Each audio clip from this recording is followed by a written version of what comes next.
మన దేశంలోనే the best varicose vein hospital. Judges కోసం మాట్లాడితే సదా గారు అండ్ ఆల్రెడీ మీరు మన సూపర్ జూడీలో చేశారు కాబట్టి మన శ్రీదేవి గారు ఉన్నారు కాబట్టి అసలు శ్రీదేవి గారిని ఎక్స్పెక్ట్ చేసావాను? అస్సలు లేదు. ఫస్ట్ ప్రోమో షూట్ లో శ్రీదేవి గారిని చూడగానే హాయ్ అనుకున్నా. ఆవిడ కూడా నువ్వు షూ చేస్తున్నావా అని అడిగారు. చేస్తున్నా. సంగీత్ వచ్చాడా అని. సంగీత్ చేస్తున్నాడు కొరియోగ్రఫీ అనగా నీకా అన్నారు. కాదు వేరే కంటెస్టెంట్ చేస్తానంటే అయ్యో అన్నారు. జడ్జెస్ బాగుంది. శేఖర్ మాస్టర్ది అండ్ నీకు సదా గారిది ఎలా అనిపిస్తుంది? కొన్నిసార్లు వీళ్ళ జడ్జిమెంట్ బీబీ జోడీలో చూసుకుంటున్నారు అట్లయితే ఫేవరెటిజం లైక్ ఈ కంటెస్టెంట్ నచ్చితే వాళ్ళకి బాగా చెప్తుంటారు, పొగుడుతూ ఉంటారు. వేరే కంటెస్టెంట్ రాగానే కొంచెం ఇది అది ఇప్పటి నుంచి కదా వన్ నుంచి చూస్తున్నాను. కాంట్రవర్సీ అవ్వలేదేంటా అని చూస్తున్నాను. అడిగేసాడు. ఫస్ట్ నుంచి చూస్తూ ఉంటది ఆ ఫేవరెటిజం అంటే వాళ్ళు రాగానే ఒక రియాక్షన్. వాళ్ళనే కాదు, అది హ్యూమన్ బేసిక్ హ్యూమన్ థింగ్. అది ఇప్పుడు నాకు సపోజ్ నువ్వు తెలుసు ఒక గ్రూప్ ఆఫ్ పీపుల్లో నువ్వు వచ్చావు అనుకో హే శివ అని అనడం ఆటోమేటిక్గా హ్యూమన్ నేచర్ అది వచ్చేస్తుంది. కానీ ఉందా లేదా? ఆబ్వియస్లీ అనిపిస్తుంది మాకు. అనిపిస్తుంది అమర్ విషయంలో అనిపిస్తుంది. అమర్కి చెయ్యి బాగోపోయినా ఎలా హ్యాండిల్ చేస్తున్నాడు? ఒక హ్యాండ్ జేబులో పెట్టుకుంటున్నాడు. కానీ అది ఎన్ని రోజులు అంటే ప్రతి డాన్స్ ఫామ్ కి అది సెట్ అవ్వదు కదా. అది మేము ఎంత పాయింట్ అవుట్ చేద్దాం అనుకున్నా అది బేసిక్ హ్యూమానిటీ కింద అలా ఎలా అనగలుగుతాంలే, పాపం తను చెయ్యి బాగలేదు కదా. బట్ కాంపిటీషన్ వైజ్ వేరే వాళ్ళు అలా చూడట్లా. వేరే వాళ్ళు అలా చూడనప్పుడు నేను ఎందుకు అలా చూస్తున్నాను అన్న క్వశ్చన్ మాకు వస్తుంది. కానీ నేను చెప్పలేకపోతున్నాను అది. అరే పాపం నొప్పున్నా కూడా చేస్తున్నాడు అని. బట్ ఫ్యూచర్ లో అది మా కాంపిటీషన్ కానీ ఇబ్బంది అవుతుంది అనుకుంటే నేను ఆ పాయింట్ పెట్టక తప్పదు. ఇప్పుడు ఆ పాకెట్ లో చెయ్యి పెట్టేది అది నీడ్తో పెడుతున్నాడా? లేదు, హ్యాండ్ కదపకూడదని చెప్పి బయట పెట్టొచ్చు. కానీ పాకెట్ లో ఊరికే స్టైల్ కోసం పెడుతున్నాడు కదా. అన్ని స్టైల్స్ అది సెట్ అవ్వదు. అంటే క్లాప్స్ కొట్టినప్పుడు బాగానే ఉంటున్నాడు. అది క్వశ్చన్. క్లాప్స్ కొట్టినప్పుడు బాగానే ఉంటున్నాడు, నార్మల్ గా ఉన్నా చేసినప్పుడు కదుపుతున్నాడు. కానీ డాన్స్ లో మన బాడీ మన మాట మీద డాన్స్కి వెళ్ళిపోమని ఫాట్ అన్నాడు అనుకోండి మొత్తం ఎదిగిపోయింది అనుకున్నాం. అందుకని పెట్టుకుంటున్నాడేమో. బట్ అది అన్ని చూడాలి. నెక్స్ట్ మాది dance of India. Dance of ఇండియాలో you have to use both of your hands. మరి ఏం జరుగుతుందో చూడాలి. కానీ మీరు ఇలాంటి ఇష్యూస్ వల్ల నువ్వు లాస్ట్ లోకి వచ్చావు కదా, లీడ్ ఫేస్ ఆఫ్ దాకా వచ్చావు. అది ఆ ఒక్క ఇష్యూ వల్లే కాదు, నా పార్ట్నర్ ప్రాబ్లం మా ప్రాబ్లం కూడా ఉంది కాబట్టి మేము ఫేస్ ఆఫ్ వచ్చాము. సో ఈక్వల్ గా energy is important. So Arjun energy drop అవ్వడం వల్ల అండ్ వాళ్ళు చాలా ఎక్స్పెక్ట్ చేస్తున్నారు మన నుంచి డాన్స్ అని. మేము డాన్స్ చేయాలి, మొత్తం కాన్సెప్ట్ బేస్ మీద వెళ్ళాం. ఫస్ట్ 2 ఎపిసోడ్సే కదా ఎందుకు లేని. అంటే ఎందుకంటే లైక్ నేను సూపర్ జోడీలో చూసినప్పుడు మేమే విన్నర్ అనుకునే ఆ పాజిటివిటీని దాన్ని నువ్వు ఉంచుకుంటేదాన్ని. బీబీ జోడీలో నడితే అంత సీన్ లేదు, మానస్ అని నేను వింటున్నా. ఎందుకంటే అంటే నీకనే కాదు, జెన్యున్ గా చెప్పాలంటే ఆడియన్స్ కూడా అదే అనుకుంటున్నారు. మానస సృష్టి నేను చెప్తాను. సూపర్ జోడీలో నాకు కాన్ఫిడెన్స్ ఎందుకు వచ్చిందంటే సగం కాన్ఫిడెన్స్ నా పార్ట్నర్ వల్ల వచ్చింది. జోడీ ఇద్దరు వేస్తేనే ప్రాపర్ డాన్స్ వస్తుంది. సృష్టి ఆల్రెడీ తెలిసిందే, ఆమె కొరియోగ్రాఫర్. మానస్ ఉన్న వాళ్ళందరిలో ఆర్టిస్ట్ లో ఒక స్వాగ్, బాడీ లాంగ్వేజ్, ఎంత హెవీ డాన్స్ అయినా ప్రాపర్ గా చేయగలుగుతాడు. సో ఇద్దరు కాంబినేషన్ ఉంటే ఆబ్వియస్లీ హిట్ అవుతుంది. కానీ ఎందుకంటే లాస్ట్ టైం మన ఫైమాకి సూర్యకి అసలు డాన్స్ రాదు. ఫైమాకి వచ్చు, సూర్యకి అసలు రాదు. బాడీ కూడా ఊపలేడు. విన్నర్స్ అయ్యారబ్బా. అదే చెప్తున్నాను. లాస్ట్ టైం బీబీ జోడీలో కొరియోగ్రాఫర్ పార్ట్నర్ గా లేరు. నువ్వు సూపర్ జోడీలో చూసుకున్నట్టయితే నాకు సంకేత్, కృష్ణ మాస్టర్ కి తనుజ. ఇప్పుడు నాకు సంకేత్ కి ఎందుకు వచ్చింది, తనుజ కృష్ణ మాస్టర్ కి ఎందుకు రాలేదు? తనుజ అంత లెవెల్లో చేయలేకపోయింది. సో ఇద్దరి మీద ఉండిద్ది. కొరియోగ్రాఫర్ ఇచ్చినంత మాత్రాన విన్నర్ అవుతారని లేదు, ఇద్దరిలో ఉండాలి.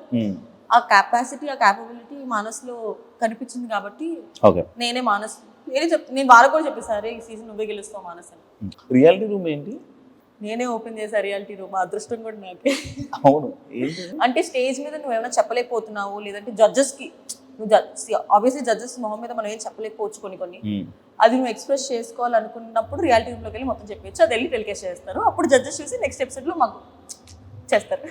చెప్పావా? ఫస్ట్ నేను ఓపెన్ చేసా. ఏం చెప్పు దేనికి అంటే 6 ఇచ్చేంత పర్ఫార్మెన్స్ కాదు మాది. స్ట్రాటజీస్ ప్లే చేస్తున్నారంటే అది ఫస్ట్ ఎపిసోడ్ లోనే ప్లే చేస్తారని ఎక్స్పెక్ట్ చేయాల. మనకు తెలియని స్ట్రాటజీలా. శేఖర్ మాస్టర్ కూడా అన్నాడు శేఖర్ మాస్టర్ అన్నారు అమ్మో సత్య బ్రెయిన్ అమ్మో అని. ఆ. సార్ నేను వాడాలనుకోవట్లేదు సార్, డాన్స్ లో బ్రెయిన్ వాడాను సార్, గేమ్ షోలో అయితే వాడతాను. చూడ్డానికి క్యూట్ ఉంటావు కానీ మిగతా టైంలో మాత్రం ఫుల్ వాడుతూ బుర్ర ఎక్కడ వాడాలో. నేను ఫస్ట్ ఎపిసోడ్ లో కూడా ఒకటే అన్నా, డిజర్వింగ్ క్యాండిడేట్స్ అంటే ఇప్పుడు నేను తక్కువ వస్తున్నాను కాబట్టి డిజర్వింగ్ క్యాండిడేట్స్ కి తీసుకెళ్లి నేను 6-7 ఇవ్వను, నేను తక్కువ వచ్చినా పర్లేదు, బట్ డిజర్వింగ్ క్యాండిడేట్స్ కి ఎప్పుడు అన్యాయం జరగద్దు అనేది నా సింపుల్ ఫండా. నేను సూపర్ జోడి అప్పుడు కూడా అదే చెప్పా, నేను చేయకపోతే నేను తీసేయండి, నేను చేసినా కూడా తీసేస్తే మాత్రం నేను ఊరుకోను. నేను నా గురించి నేను ఎట్లా ఆలోచించుకున్నప్పుడు పక్కన వాళ్ళ గురించి కూడా అదే ఆలోచిస్తాను. ఒకవేళ ఎలిమినేట్ అయిపోతే సత్య నీ రియాక్షన్ అదేంటి? ఇంకేం చేస్తాను, ఏడుస్తానా? ఉండదా బాధ ఉండదా? ఎలిమినేట్ అయింది దేనికి, మేము సరిగా చేయలేదు కాబట్టి, we are not deserve to be there కాబట్టి, మాకన్నా డిజర్వ్ పీపుల్ ఇంకొకరు ఉన్నారు కాబట్టి ఓకే. కానీ నేను డిజర్వ్డ్ అయ్యి ఉండి నాకన్నా సరిగా చేయని వాళ్ళు షోలో ఉండి మమ్మల్ని ఎలిమినేట్ చేస్తే మాత్రం నేను ఊరుకోకు. క్వశ్చన్ చేస్తా మళ్ళీ నా ఇంటర్వ్యూలోకి వచ్చి fight, direct fight. Power astras దీనివల్ల మైనస్ ఉంటుంది కదా? చాలా ఉంది. నేను అర్జున్కి క్లియర్గా చెప్పా తెలుసా, అర్జున్ గెలవాలి అంటే 3 minutes ఇలా ఉంచి అర్జున్ కప్స్ పెడతా అంటే అమ్మో నాకు చేతుల నొప్పులు వస్తాయి అన్నాడు. ఎంత మంచి పవర్ అస్త్రా తెలుసా, అది పోయింది. మీకు ఇప్పుడు పవర్ అస్త్రా లేదు. పవర్ అస్త్రా కామెడీ ఏంటంటే మాకు, అమర్కి, మానస్కి, ఇంకెవరికి లేదు. విశ్వ వాళ్ళకి ఉంది, చైతు వాళ్ళకి ఉంది, పింకీ వాళ్ళకి లేదు, భాను ధనరాజ్ మా నలుగురికి లేదు, డాన్సర్స్కే లేదు. కానీ దానివల్ల ఎలిమినేట్ అయిపోయే ఛాన్సెస్ ఉంటాయి బాగా వేసినా కూడా. అప్పుడు నీకు అక్కడ కూడా అది మా చేతిలో మేము పోగొట్టుకున్నాం కదా. పవర్ అస్త్రం ఎందుకు రాలేదు, మేము గెలవలేదు కాబట్టి రాలేదు, సో అది మా ఫాల్ట్. అది అందుకే నీకు 90 seconds లో ప్రూవ్ చేసుకోవాలి. బేబీ జోడీ విషయాలన్నీ అయిపోతే బిగ్ బాస్ విషయం తప్పు చేశానని అనుకుంటున్నావా బిగ్ బాస్కి వెళ్ళి? ఏంటి సీజన్ హిట్ అవ్వలే కదా, మళ్ళీ వస్తే ఛాన్స్. సీజన్ హిట్టా లేదా తీసి పక్కన పెట్టేస్తే నేను అక్కడ వెళ్ళి జెన్యూన్ గా ఉన్నాను, అది హ్యాపీ. దేనికి వెళ్ళానో అది నేను సాటిస్ఫై అయ్యాను కాబట్టి నాకు. అంటే బిగ్ బాస్ లో మళ్ళీ ఆఫర్ వస్తే వెళ్తా అంటే ఫస్ట్ టైం నాకు తెలియదు కదా, లోపలికి వెళ్ళాక యాక్ట్ చేస్తారు జనాలని, పిచ్చిదానిలాగా నమ్మేసాను అందరినీ. ఇస్తారు అబ్బాయి యాక్ట్ చేస్తున్నారా తెలీదా? హోస్ట్ కదా. యా వెళ్తా. లైఫ్ మారిందా నీకు after Bigg Boss, before Bigg Boss? ఏం మారింది, ఏం చేంజెస్ ఉన్నాయి? అంటే సేమ్ అప్పుడు నువ్వు ఎలా ఉన్నావు, ఇప్పుడు అలానే ఉన్నావు, అప్పుడు ఎంత సేమ్ ఉంది? రేంజ్ ఆఫ్ ఆడియన్స్ మారారు. అంటే సీరియల్ చూసే set of audience serial audience అంటే ఉంటారు, ఫ్యామిలీ ఆడియన్స్. బట్ శ్రీ సత్య అనే ఒక అమ్మాయి గురించి ఎక్కువ తెలిసింది బిగ్ బాస్ తర్వాత. కానీ నీకు దానివల్ల ఏం యూజ్? ఇప్పుడు సినిమాలకు వెళ్ళావు అనుకో, బిగ్ బాస్ ప్రొఫైల్ అని పక్కన పడేస్తున్నారు. అవును యాక్చువల్లీ కదా, నువ్వు ఫేస్ చేసావు అది? బిగ్ బాస్ ప్రొఫైల్ అని నేను ఎప్పుడు పక్కన పడేది. ఈ అమ్మాయి ఎక్కువ తెల్లగా ఉందని చెప్పి పక్కన పెట్టాను. హీరోయిన్ డామినేట్ చేస్తావని నల్లపెయింట్ వేయొచ్చుగా. అంటే వాళ్ళు నిజంగా ఒకరికి పెట్టుకోవాలి అని అనుకుంటే అది బిగ్ బాస్ ఫేమా, సీరియల్ ఫేమా, లేదా ఫ్రెషరా అని ఏం చూసుకోరు. ఒకవేళ వాళ్ళు మేము హర్ట్ అవుతాము అని చెప్పి అలా చెప్తారేమో తెలియదేమో, బట్ నిజంగా ఒక పర్సన్ని పెట్టుకోవాలనుకుంటే ఇవేమి రావు అనేది వాట్ ఐ ఫీల్. అంటే లైక్ మరి అట్లా అనుకుంటే నేను వద్దులే ఇప్పుడు దాని గురించి. చెప్పు ఏం లేదు, చెప్పు. నువ్వు ఇలా మధ్యలో ఎపిసోడ్ నాకు ఆగదు. చెప్పు. నేను అదే ఒక సినిమా చేశాను, అది మొత్తం వేరే రీషూట్ చేశారు. మరి నేను అదే బిగ్ బాస్ బీబీ జోడీలో చూసి నన్ను తీసుకున్నారు. పెద్ద ప్రొడక్షన్ వస్తాయి కదా. పెళ్లి నీ పెళ్లిలో భారత్ లేదు, సెకండ్ హాఫ్ మొత్తం నాది ఉండే, బట్ స్టోరీ మళ్ళీ రీషూట్ చేసిండే. ఫస్ట్ తీసిన సినిమాలో సెకండ్ హాఫ్ మొత్తం నాది. దాని తర్వాత మళ్ళీ జరిగింది అలాంటి సిచ్యువేషన్ ఏదైనా సినిమా? నేను సినిమా అప్పటి నుంచి లైట్ తీసుకున్నాను. అవునా? అంటే వస్తే చేసుకుందాము, దాని మీద ఎక్కువ అంటే నేను దానివల్ల చాలా బాధపడ్డా.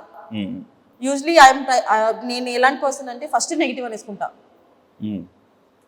తర్వాత పాజిటివ్ అయింది అనుకోండి, ఓ వా పాజిటివ్ అయింది అనుకుంటా. నెగిటివ్ అయింది ఆల్రెడీ నేను అనుకున్నాను కదా, ఎందుకు నువ్వు ఫీల్ అవుతున్నావు అనుకుని చెప్పుకుంటా నేను. సో ఫస్ట్ నేను నెగిటివ్ అనేసుకుంటా, కానీ అప్పుడు నేను నెగిటివ్ అనుకోలేదు, సో నేను దానికి నేను హాట్ అయ్యా. సో నా లైఫ్లో నేను అది ఒకటి పెట్టుకున్నా, ఈ పని అవ్వదులే, నువ్వు ట్రై చెయ్యి కానీ అవ్వదు.